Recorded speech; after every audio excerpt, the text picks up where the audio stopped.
और बहलिया से बोले भैया मैं अब आपको छोड़ करके नहीं जाऊंगा, क्योंकि जो सुख हमारी उस राज्य में नहीं था, आज जो सबसे अधिक सुख यहाँ मिला, यहाँ शांति मिल रहा है, यहाँ तो बड़ी आनंद है। मैं अपने कुटी में नहीं जाऊंगा, अपने राज्य में नहीं जाऊंगा। और वो राजा उसी बहलिया के पास जो है उसी कुटी में रह गए, राज्य नहीं गए। जब परीक्षित जी सुने ना तो परीक्षित को अरे बड़ा मूर्ख राजा है ना,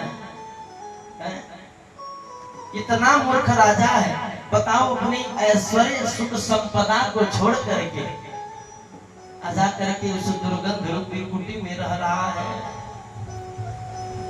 आज जब परीक्षित जी बोले तो सुखदेव जी बोले है सुनो, हमने तुम्हें वो राजा की कहानी कहा, जानते हो ये राजा जो होता है यही आत्मा है। ध्यान दीजिएगा जी, ये वो राजा कौन था? ये आत्मा ही एक राजा है, वो पहलिया ये मन है, वो दुर्गंध रूपी कुटी ही ये शरीर है। ध्यान दीजिएगा, इस शरीर में कोई सोना चांदी आभूषण भरा है क्या? बताइए ना, टाइल्स मार्बल लगा है? नहीं लगा है ना।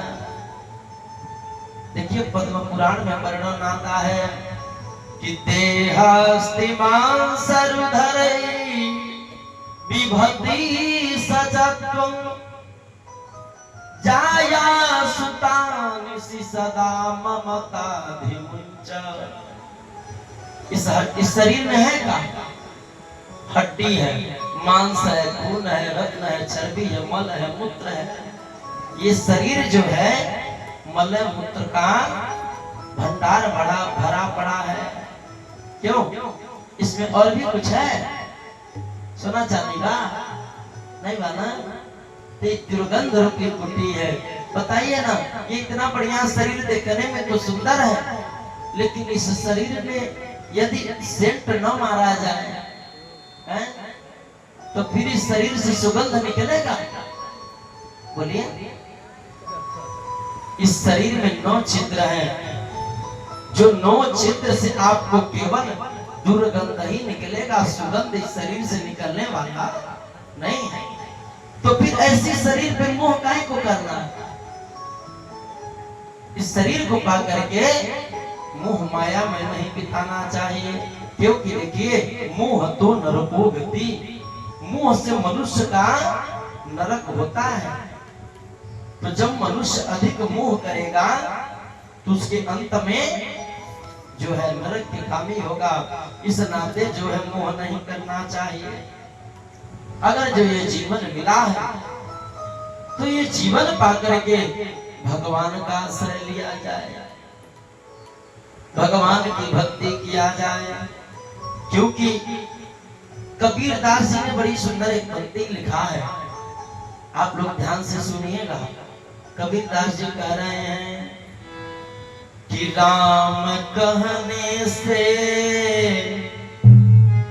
हो श्याम कहने से, कृष्ण कहने से तर जाएगा, पार भव से उतर जाएगा। देखिए कितना सुंदर जो है भगवान का नाम है। अगर जो आप कृष्ण कृष्ण कह रहे हैं, राम राम सीता राम कह रहे हैं, ये जीवन जो है पार लग जाएगा। तो कहना है तो कृष्ण कहने से तर जाएगा, पार भव से उतर जाएगा।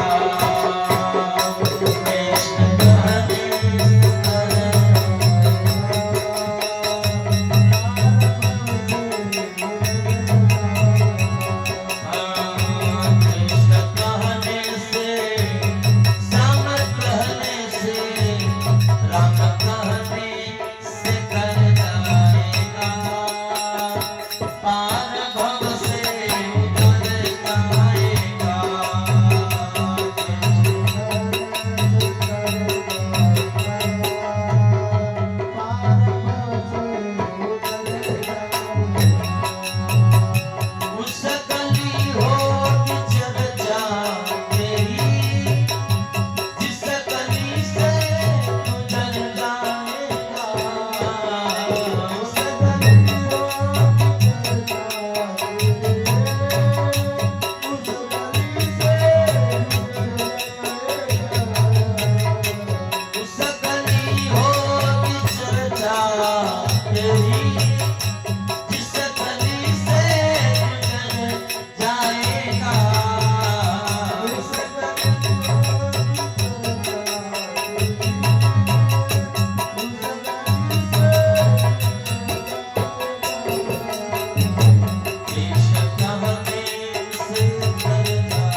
कल न जाने किधर जाएगा।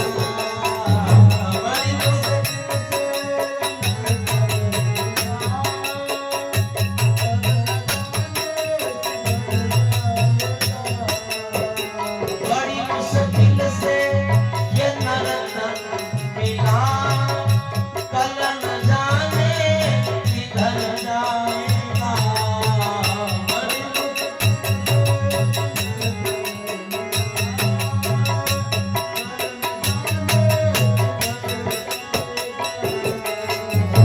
पेश कहने से, श्याम कहने से, राम कहने से तर जाएगा, पार भव से उतर जाएगा।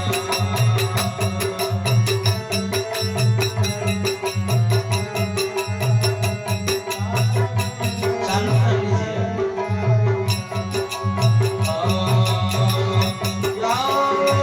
सब कहेंगे कहानी तेरी, जिस गली से गुजर जाएगा। सब कहेंगे कहानी तेरी,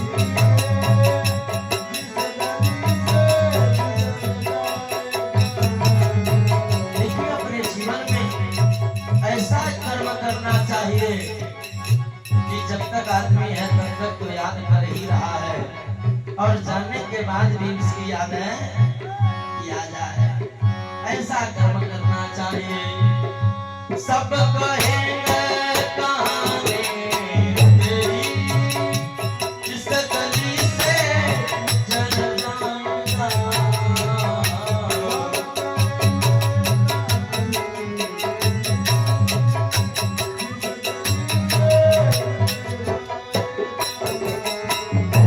पेश कहने से तर जाएगा, पार भव से उतर जाएगा।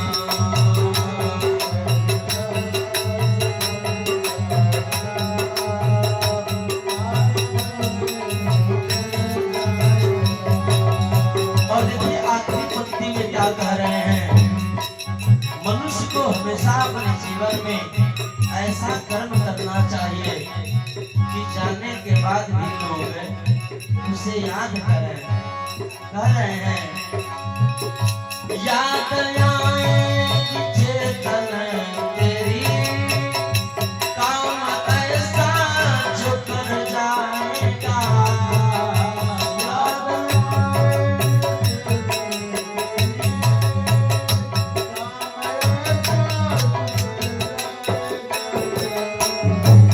याद आएगी चेतन तेरे, काम ऐसा जो कर जाएगा।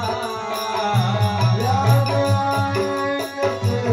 तेरी, काम ऐसा जो कर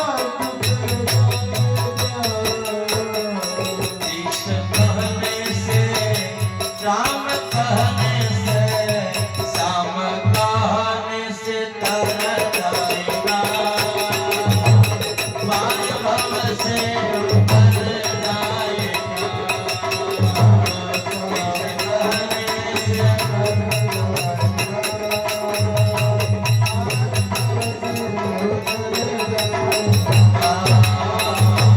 कृष्ण कहने से तर जाएगा, पार भव से उतर जाएगा।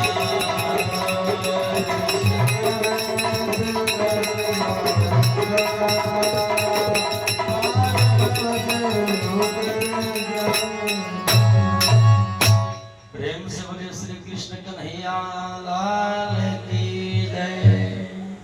और देखिए कहते हैं कि इस जीवन से यदि उद्धार चाहते हैं तो भगवान की आश्रय लिया जाए। जीवन में ऐसा ऐसा कर्म करिए कि जाने के बाद भी लोग याद करते रहे। अब बताइए इस संसार में आए और आकर के कोई सुंदर कर्म न करिए, सुंदर आचरण न रखिए, तो देखिए संसार में दुनिया जने के लोग याद कर रहे हैं कि तो सबसे बढ़िया नहीं तो सबसे बेकार। समझ रहे हैं ना कि तो जीवन में इतना बढ़िया काम करिए कि लोग ऐतिहासिक में नाम दर्ज हो जाए, लोग को जाने। नहीं तो ऐसा काम कहिए जैसे देखिए दो ही लोगों का नाम कथा में आता है कि राम जी के नहीं तो रावण के, बोलिए कि तो सबसे अच्छे लोगों का नाम आता है, नहीं तो सबसे बेकार लोगों का नाम याद आता है। तो जीवन में ऐसा कर्म करिए, ऐसा आचरण रखिए कि हमारे जाने के बाद भी लोग उसी तरह से याद करें। देखिए ये जीवन में आए हैं संसार में, तो बड़ी सुंदर बात गोस्वामी जी अपने मानस जी में कह रहे हैं कि ग्रंथ पंथ सब जगत के बात बतावत तीन, राम हृदय मन में दया तन सेवा मिली। ग्रंथ पंथ सब जगत के, ये ग्रंथ का है हमारी वेद पुराण है। पंथ क्या है? जो कबीरों ने जो है कवियों ने लिखा है, ये पंथ है। तो ग्रंथ पंथ सब जगत के बात बतावत तीन ही बात बताते हैं लोग। ध्यान दीजिएगा आप लोग, ये तीन बात क्या है कि राम हृदय मन में दया अतन सेवा में लीन। बस आप यही तीन काम करिए, आपका ये जीवन उद्धार हो जाएगा, इसमें तनिक संदेह नहीं है। और गोस्वामी जी फिर कहते हैं कि परहित सरिसा धर्म नहीं भाई। इस संसार में सबसे बड़ा धर्म क्या है? परहित सरिस, दूसरे का हित किया जाए, दूसरे का भलाई किया जाए, अब उससे बढ़िया कोई धर्म इस संसार में हो ही नहीं सकता। और गोस्वामी जी का कह रहे हैं सबसे बड़ा धर्म, सबसे बड़ा पाप क्या है? पर पीड़ा सम दुख जगनाई। इस संसार में सबसे बड़ा दुख है, सबसे बड़ा कष्ट है दूसरे को पीड़ा देना, दूसरे को दुख देना, दूसरे को सताना। ये संसार का सबसे बड़ा दुख है। यही बात वेद व्यास जी 18 पुराण लिखते हैं। अष्टादश पुराणेषु व्यासस्य वचनद्वयम्। वेद व्यास जी ने 18 पुराण लिखा और 18वें पुराण का निचोड़ दे रहे हैं। ध्यान दीजिएगा तनिक आप लोग, जो कि 18 पुराण 4 लाख श्लोक है और 4 लाख श्लोक को 18 पुराणों में विभाजित किया गया। और वेद व्यास जी कहते हैं 18 पुराण में 2 ही शब्द लिख रहे हैं। अभी 4 लाख श्लोक में बस 2 ही शब्द आ रहा है। जानते हैं क्या? परोपकाराय पुण्याय, दूसरा पापाय परिपीडन। दूसरे का परोपकार किया जाए, दूसरे का भलाई किया जाए, दूसरे का हित किया जाए, इससे बड़ा धर्म इस संसार में कुछ नहीं है। पापाय परिपीडन, सबसे बड़ा पाप क्या है? दूसरे को दुख देना, दूसरे को पीड़ा देना, दूसरे को कष्ट देना। ये संसार का सबसे पीड़ादायक है, सबसे बड़ा पाप है। हमेशा अपने हृदय में जो है दया की भावना बनाइए, तन पवित्र रखिए, मन को सेवा में लगा दीजिए, क्योंकि तन पवित्र सेवा कर धन पवित्र कर दान। अगर जो ये शरीर भगवान इतना सुंदर दिए तो हमको अपने से बड़ों की सेवा में लगाना चाहिए। धन पवित्र कर दान, धन की पवित्रता जो है दान उपदान से होता है, दान पुण्य से होता है। ऐसा हम लोगों को अपने जीवन में आचरण करना चाहिए। अगर जो जीवन को उद्धार बनाना चाहते हो तो हमेशा मन साफ रखिए, शरीर से जो है परोपकार करते रहिए। कहीं भी अगर जो दिन दुखिया दिखाई दे तो उनको खूब दान प्रदान करिए।